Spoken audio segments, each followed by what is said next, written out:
आपका यूनिक प्रज्ञान यूट्यूब परिवार में मैं प्रज्ञान सर हार्दिक स्वागत करता हूं, वंदन करता हूं, अभिनंदन करता हूं।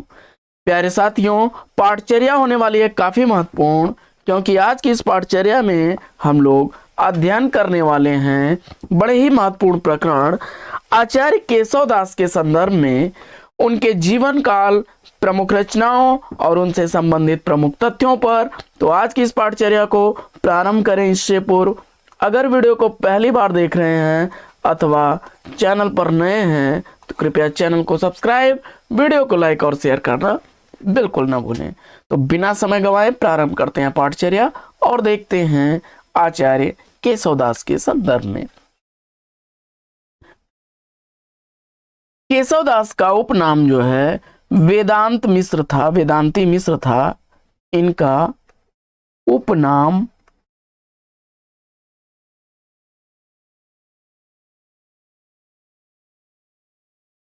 वेदांती मिश्र था।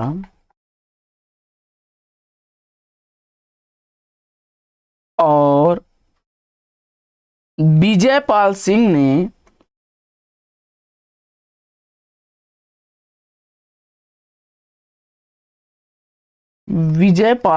ने इन्हें उपाधि दी थी कोर्ट कवि की। कोर्ट कवि की उपाधि से इन्हें नवाजा था। किसने? विजयपाल सिंह ने। इनके पिता का नाम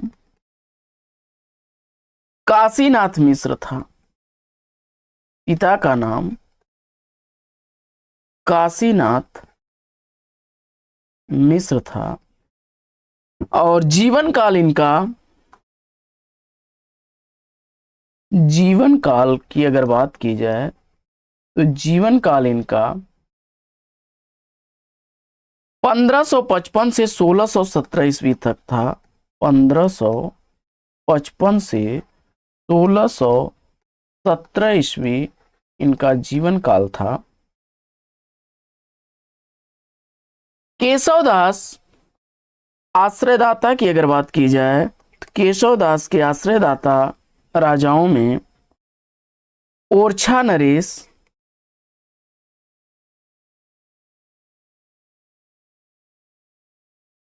ओरछा के नरेश इंद्रजीत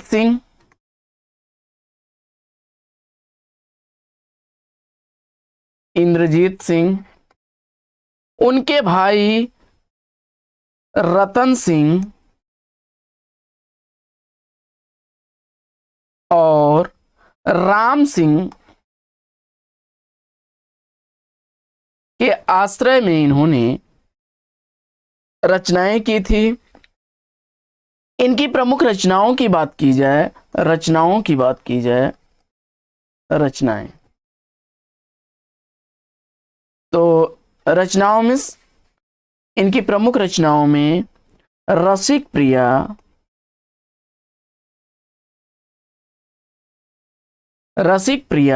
रामचंद्रिका,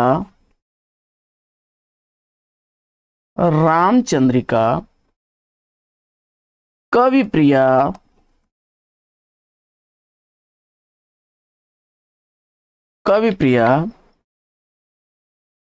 रतन बावनी,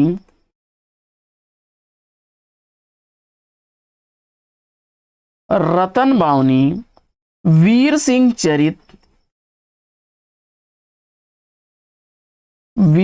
चरित, विज्ञान गीता,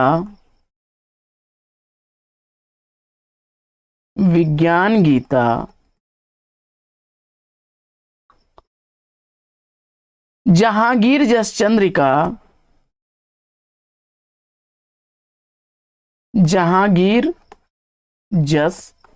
चंद्रिका, नखशिख,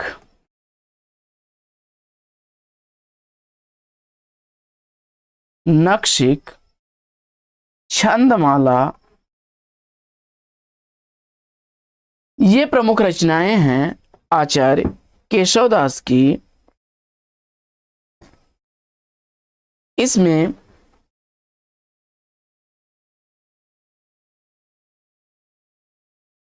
रसिक प्रिया जो रचना है यह 1591 ईस्वी की रचना है और इस रचना में 16 प्रभाव हैं, 16 प्रभाव हैं, जिसमें नायक नायिका के भेद से संबंधित, नायक नायिका के भेद से संबंधित यह ग्रंथ है।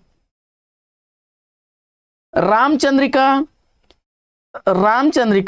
1601 ईस्वी की प्रकाशित रचना है, 1601 ईस्वी इसका प्रकाशन वर्ष है और यह एक प्रबंध काव्य है, प्रबंध काव्य है, प्रबंध काव्य विधा की रचना है और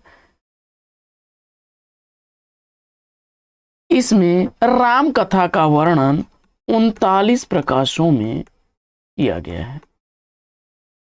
कवि प्रिया यह भी 1601 ईस्वी की प्रकाशित रचना है और इस रचना में जो है अलंकारों का वर्णन किया गया है, 16 प्रभाव हैं इसमें और अलंकारों का विवेचन है।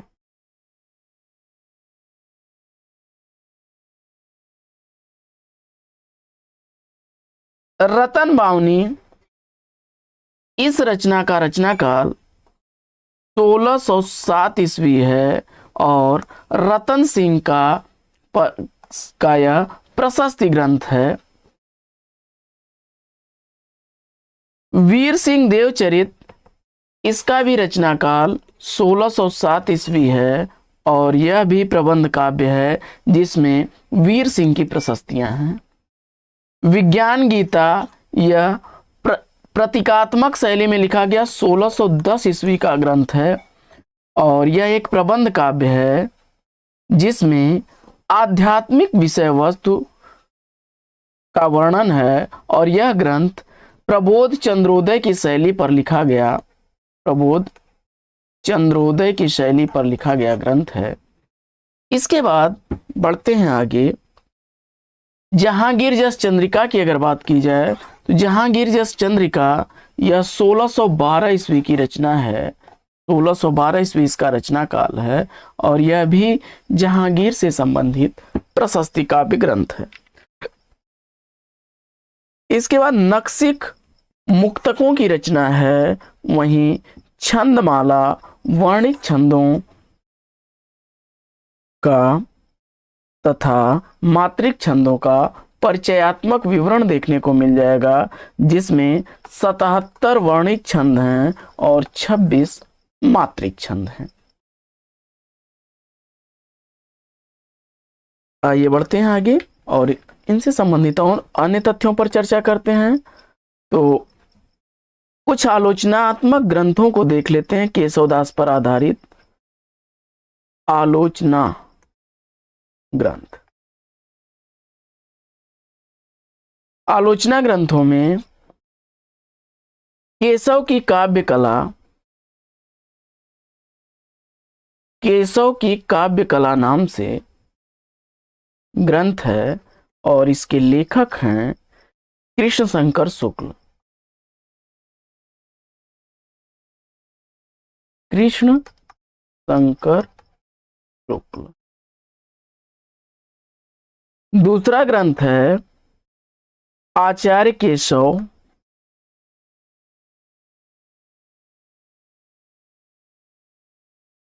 इस ग्रंथ के लेखक हीरालाल दीक्षित हैं, हीरालाल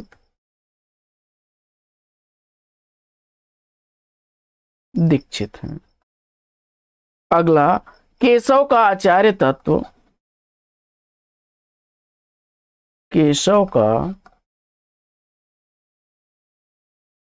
आचार्य तत्व यह विजयपाल सिंह द्वारा लिखा गया है, विजयपाल सिंह द्वारा लिखा गया आलोचनात्मक ग्रंथ है।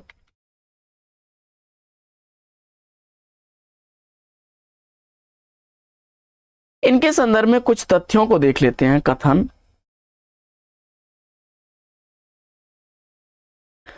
महत्वपूर्ण तथ्यों को देख लेते हैं। महत्वपूर्ण तथ्यों में आचार्य रामचंद्र शुक्ल जी ने आचार्य रामचंद्र शुक्ल जी ने इन्हें कठिन काव्य का प्रेत कहा है।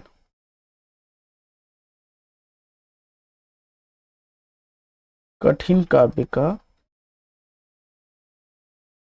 प्रेत कहा है। वहीं श्याम सुंदर दास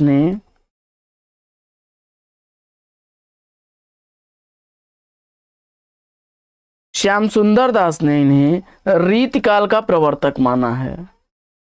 रीतिकाल का प्रवर्तक श्याम सुंदर दास जी ने केशवदास को माना है।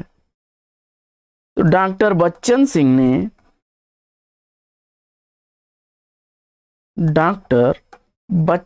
ने इन्हें क्लासिकल पंडित कहा।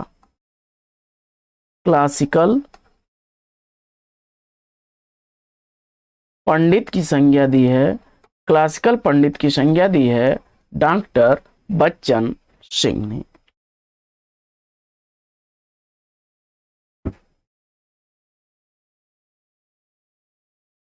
इन्हें हिंदी का प्रथम अलंकारवादी आचार्य माना जाता है। अलंकारवादी आचार्य माना जाता है। इन्होंने लिखा है कि यद्यपि सुजात सुलक्षणी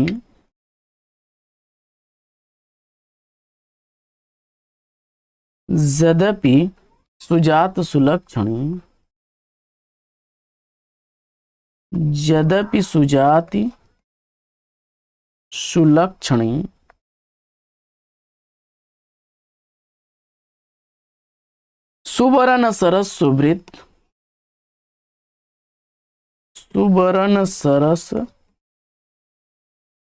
सुवृत भूषण बिनु न विराजहि। भूषण बिनु न विराजहि कविता वनिता मित। कविता वनिता मित।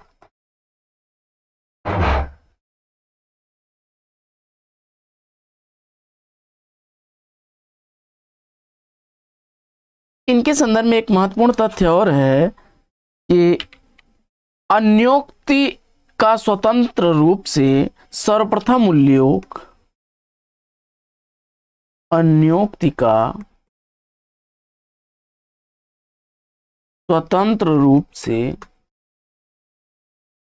सर्वप्रथम उल्लेख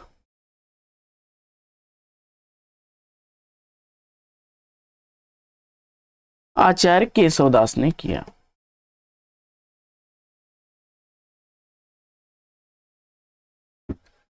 इनके संदर्भ में कुछ महत्वपूर्ण कथनों को देख लेते हैं। तो आचार्य शुक्ल जी लिखते हैं,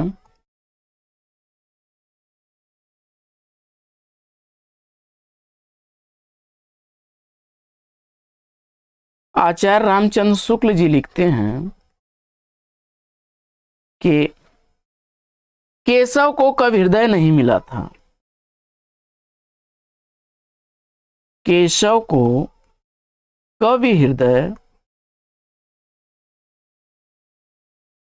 नहीं मिला था।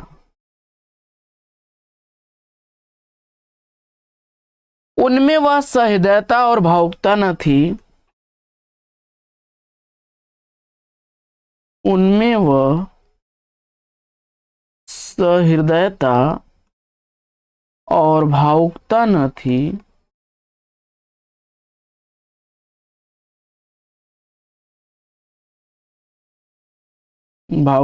थी जो एक कवि में होनी चाहिए।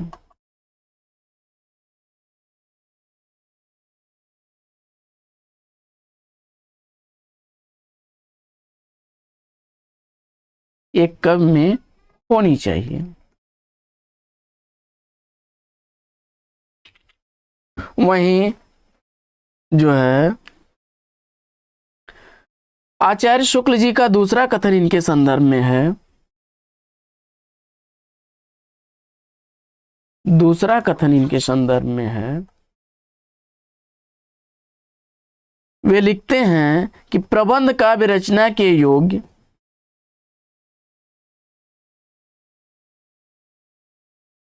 प्रबंध काव्य रचना के योग्य न तो केशव में अनुभूति ही थी, न तो केशव में अनुभूति ही थी,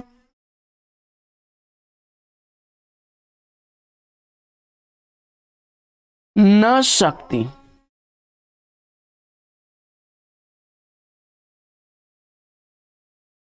केशव के संदर्भ में उनका स्टेटमेंट यह भी है कि प्रबंध काव्य रचना के योग्य न तो केशव में अनुभूति थी और न शक्ति थी, न ही वो योग्य है। तीसरा तथ्य देखते हैं हम लोग। तीसरा तथ्य केशवदास के संदर्भ में शुक्ल जी का ही देखते हैं कि रामचंद्रिका में केशव को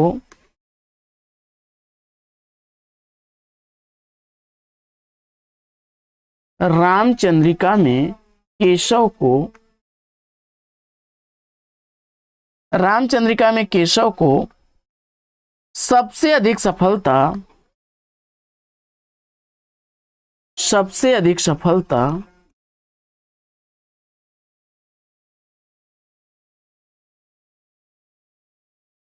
सबसे अधिक सफलता संवाद में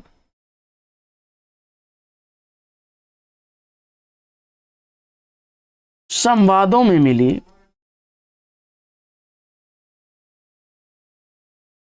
इन संवादों में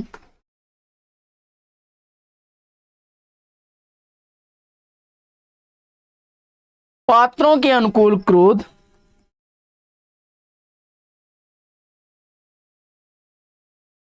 पात्रों के अनुकूल क्रोध, उत्साह आदि की व्यंजना भी सुंदर है। उत्साह आदि की व्यंजना सुंदर है।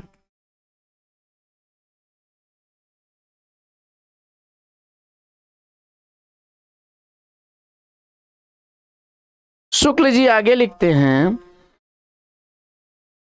कि केशव की रचना में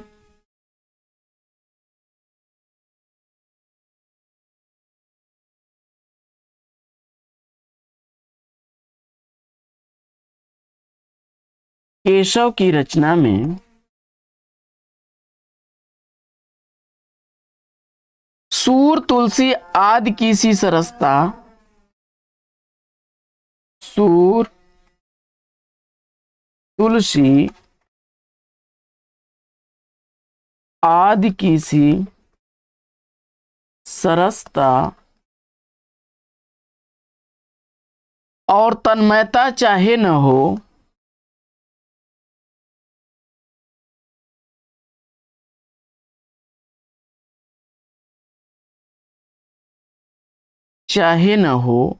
पर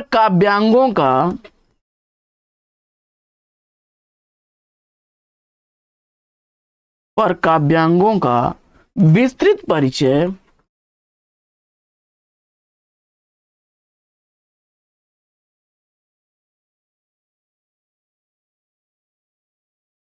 कराकर उन्होंने आगे के लिए मार्ग खोला।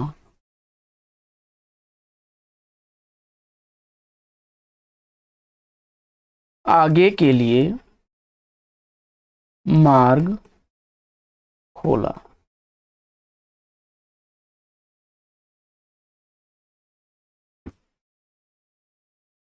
आइए बढ़ते हैं आगे और केशवदास के संदर्भ में जो है हम लोग डॉक्टर नगेंद्र के कथनों को देखते हैं। डॉक्टर नगेंद्र डॉक्टर नगेंद्र जी के कथनों में केशव का रस और अलंकार, केशव का रस और अलंकार, रस और अलंकार विवेचन न तो तर्क संगत है,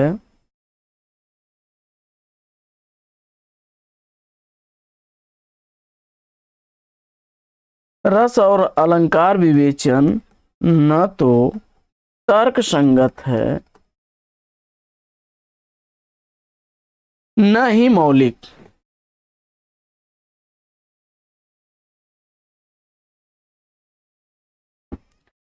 डॉक्टर नगेंद्र ने उनके संदर्भ में अन्यत्र कहा है कि रामचंद्रिका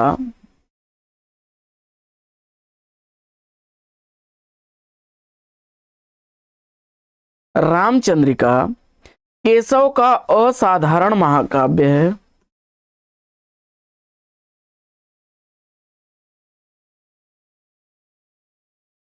केशव का असाधारण महाकाव्य है,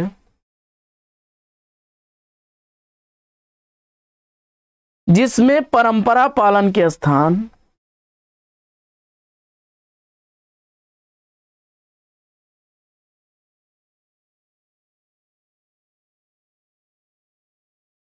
परंपरा पालन के स्थान पर वैशिष्ट,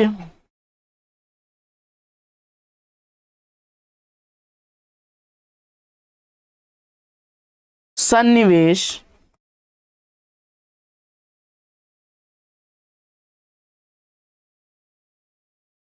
का ध्यान अधिक रखा गया है।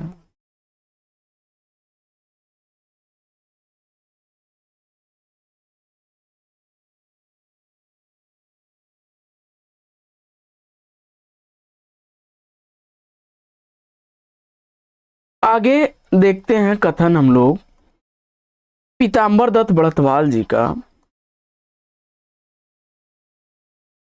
पीताम्बर दत्त बड़थवाल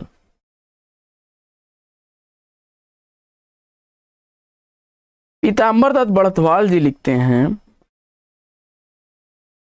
कि उनकी भाषा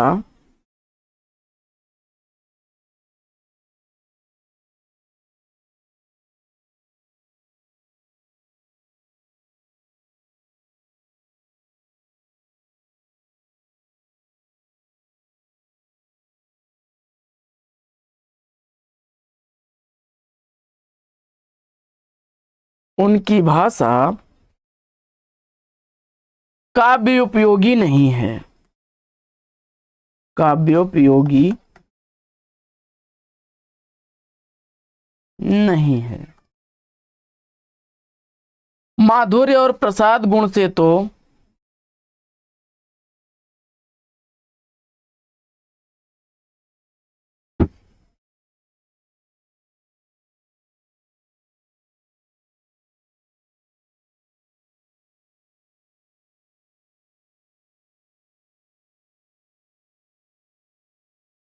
माधुर्य और प्रसाद गुण से तो जैसे वे खर खाए बैठे हैं,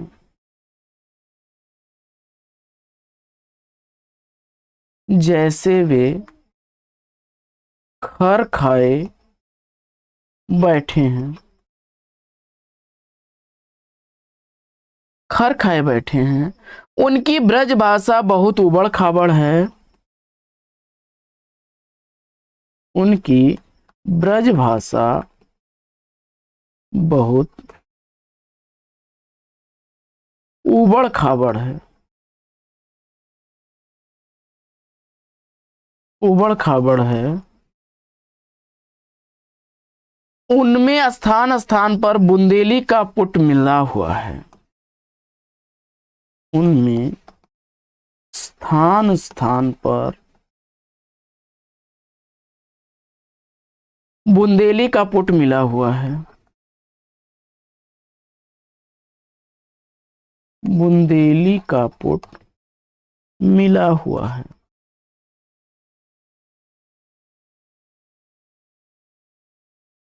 मिला हुआ है।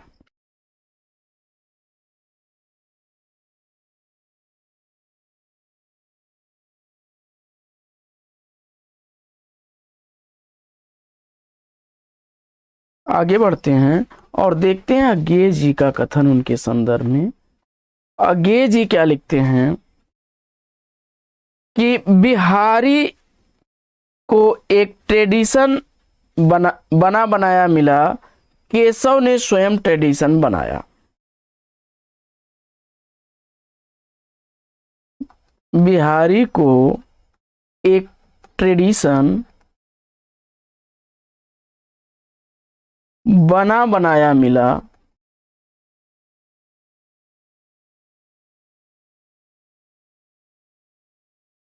केशव ने स्वयं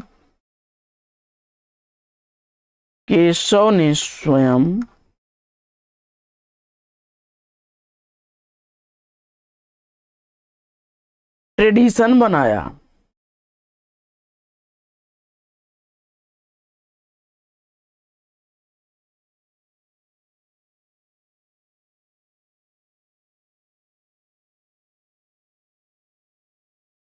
स्वयं ट्रेडिशन बनाया। अगर बिहारी फलों की दुकान है, अगर बिहारी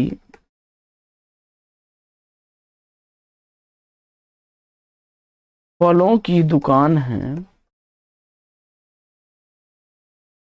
जहां आपको मेवा तुरंत मिलता है,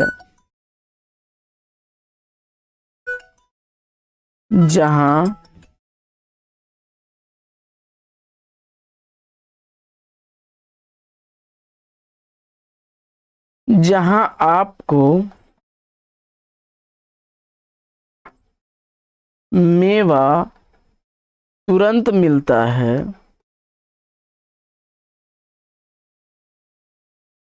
तो केशव वह माली हैं, तो केशव वह माली हैं जिसने पौधे बोए थे, जिसने पौधे बोए थे। यानी अज्ञेय जी लिखते हैं कि बिहारी ने जी को एक ट्रेडिशन बना बनाया मिला था, लेकिन केशव दास ने अपना ट्रेडिशन अपने लिए खुद बनाया।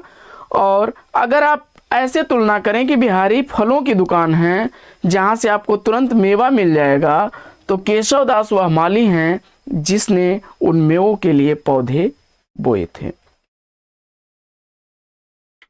इसके बाद हम लोग आज की इस पाठचर्या में लेना चाहेंगे यहीं पर विराम, लेकिन उससे पूर्व फटाफट करते हैं एक बार रिवाइज्ड। तो रिवाइज्ड कर लेते हैं। केशव दास जो हैं, केशव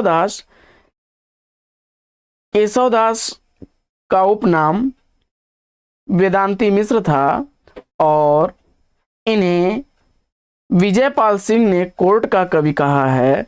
पिता का नाम काशीनाथ मिश्र था। जीवन काल इनका 1555 से 1617 तक था।